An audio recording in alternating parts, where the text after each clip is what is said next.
Welcome to the Hamsi Analytics Daily Market Commentary. I'm Pablo Navarro. Today is Monday, July 2nd, 2012.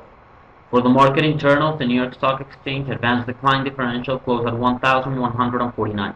The Nasdaq advanced decline differential closed at 679. Both of them finishing at the highs of the day, which was pretty positive.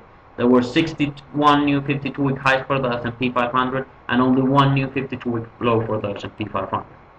For the volatility, there were 290,000 contracts traded on the VIX today with 32 million in total premiums paid.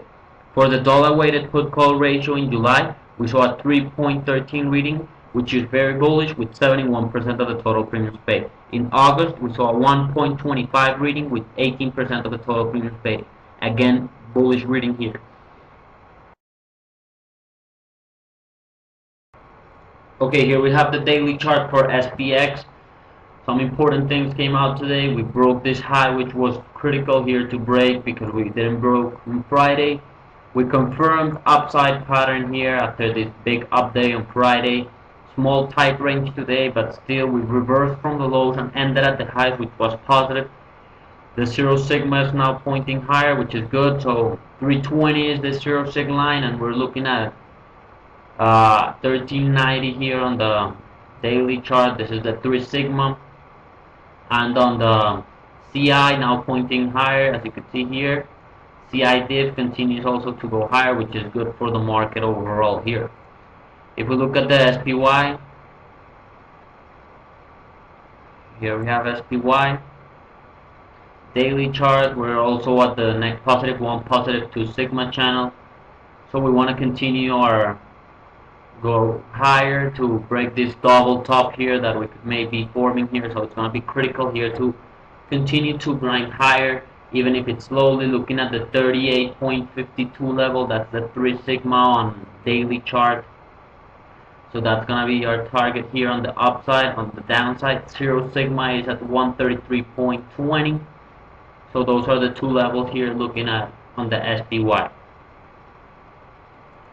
Now if we look at GLD, here we have the daily chart for GLD here. Not as bullish as on SPY. You can see here we had a top, lower top here, and looks like we're making even a lower top here.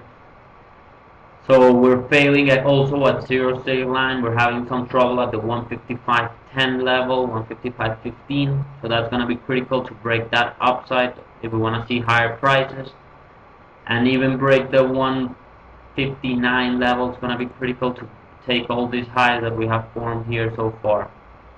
On the downside, last Thursday it looked like we were going to come and test here for the 5th time the 148 and a half level that we had talked about so many times. And overnight the news came that they were going to help Spain, and we got top higher, almost 50 points on gold, which took us to a 0 sig line, but it stopped there, and now it's failing again there, so it's not as positive. We didn't see a continuation here on gold. So if we do fail here at 0 sig this time, it's gonna be hard to stop next time because we're not gonna have the news driven events that we had down here. So we're gonna see what happens if we are forming this newer low here that we're talking about. Also here, if we look at the weekly chart on the gold, you could see it's pretty tight right now, making some consolidation around this 155, 159 level. Not much happening here in gold, maybe intraday, but at long term it's pretty flat right now, so we're gonna see what happens. And that's it for the VIX. The VIX right now, here's the daily chart. We were down 1.6% for the VIX today. You could see it here. We're near the lows here on the VIX almost for a month ago, so that's good. But again, I want to mention Friday we have non-farm payrolls. That's going to be a critical event for the market here.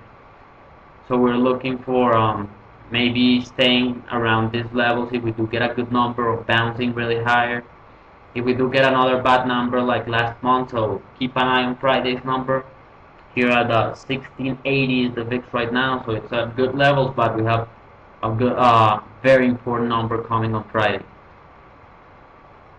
Here we have the number of 52-week highs and 52-week lows for the S&P 500. Very good reading here. 61 new 52-week lows, highs here, going almost for the top. Again, we don't want that to spike pretty much, like around the 160 level. That's too far here, but around the 180 level would be good. And continuing the pattern here for a couple of days and holding. Only one new 52-week low here. You can see this pattern drifting lower for the new 52-week lows, which is good also for the market. We want to continue to see these patterns of these ones going higher and the lows going lower.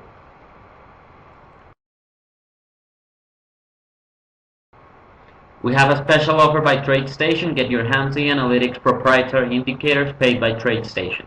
Contact Active Traders office in Chicago, Peter Albino, at the number listed below. Have a great day. I'll talk to you tomorrow.